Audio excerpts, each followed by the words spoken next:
Now I know one of you is probably thinking, well, how'd you get this big heavy thing up here on the rails? That's the million-dollar question. So if you're looking at buying or assembling a sawmill, this might be the video for you. This is the Woodland Mills HM126, as you can see right there. And people have asked, how long did it take to assemble this? Part of my problem is that I didn't have the instructions.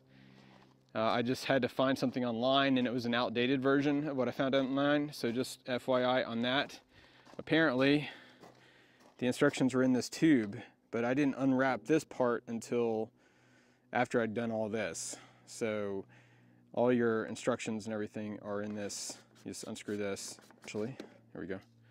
Down in there is all the instructions. So so I didn't find that until toward the end when I was really unwrapping this. So FYI on that. And you definitely want to get whatever instructions come with it, the assembly instructions, operating instructions, because like I said, what I found online was outdated. Well, there's really two or maybe three parts to this. One is the base down here, the wood structure. And I got this idea, the base, from a YouTube channel, Lumberjack. And it's 4x6s. The beams, the posts are all 4x6s. I've got these steel plates on the inside and outside with bolts, galvanized bolts going all the way through. And they're buried in concrete about 16, 18 inches, something like that. I've got a video on the base itself. And that part took almost a day to do. Just the base, getting all those in, and you can watch the video on how I did that. But this top part, the rail system here, this is an extension part. So this section right here is an extension that you can buy separately. And I wanted to do longer boards, or have the option at least to do longer boards and beams and posts on here. And so this is 20 feet long here.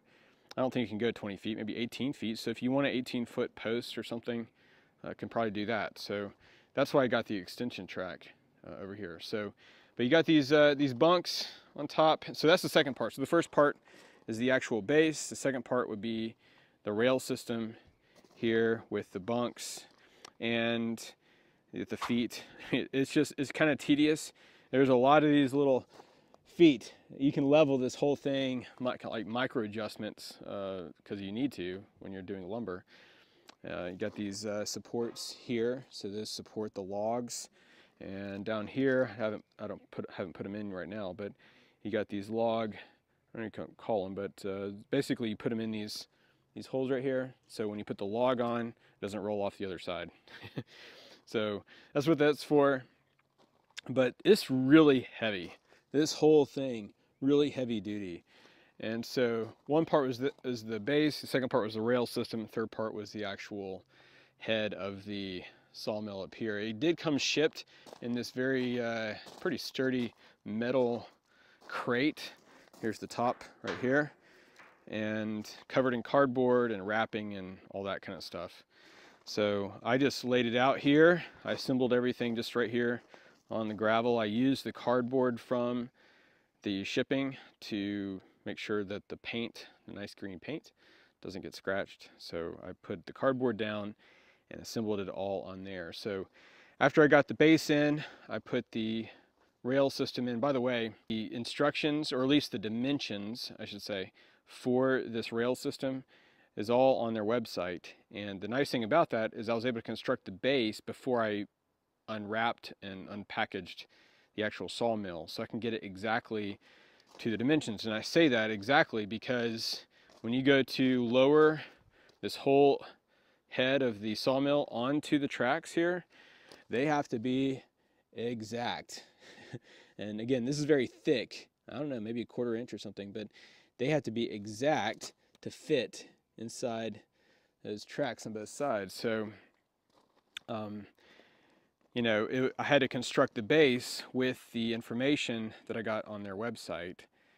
So I knew that these feet would not overlap one way or the other, on one side or the other. And by the way, so I have, you can see, I have a 2x6 on top. This is untreated 2x6 on top of treated posts and beams. reason I used untreated is so it wouldn't corrode these feet.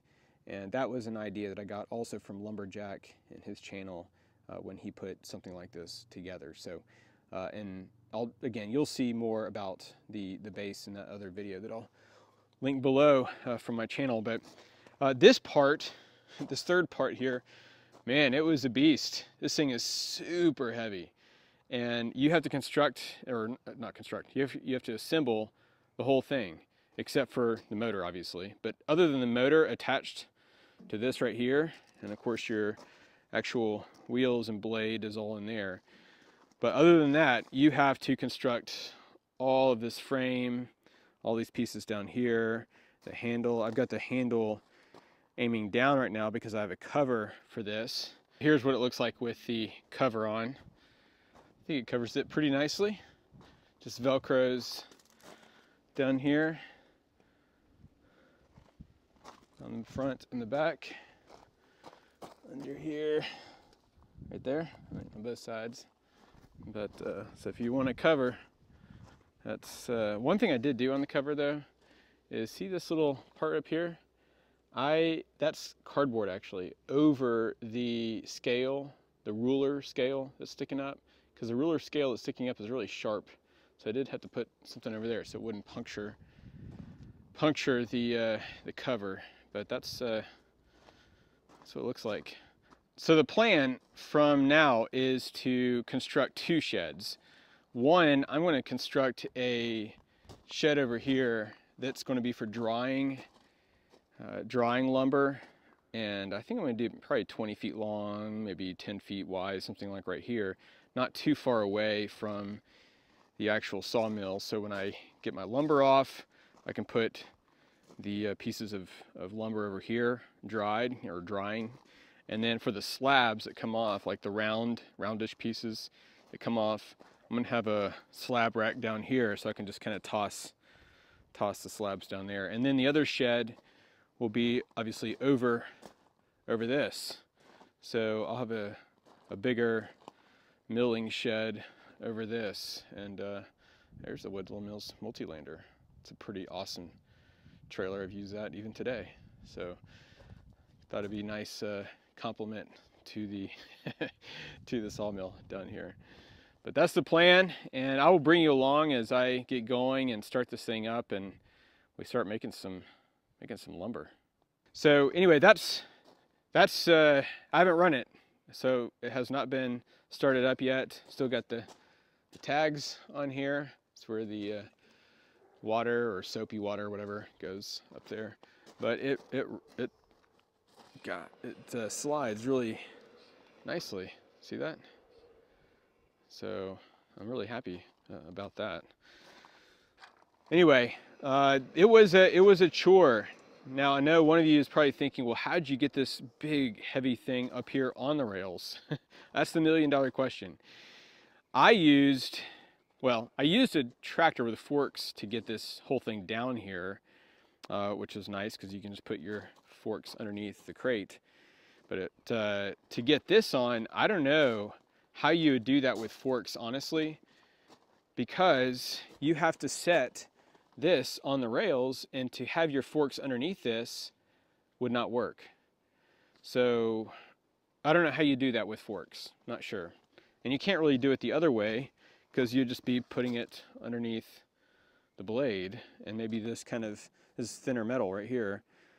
So I just use a mini excavator. I've got a mini excavator and I just put some hooks up here. That's what these hooks up here are for, on both sides, and lifted it, and my son, one of my sons, and my wife kind of were outside kind of guiding it down onto these rails. So I just did it very carefully, of course, but it was a chore. That was the only thing I needed help for. I did everything else myself, but the only thing I needed help for was someone to help guide it actually onto the rails as I was lowering it with the excavator. But I know they say there's another way to do it. If this was a little bit lower to the ground, I don't know, raising one end up and kind of sliding it up on or something.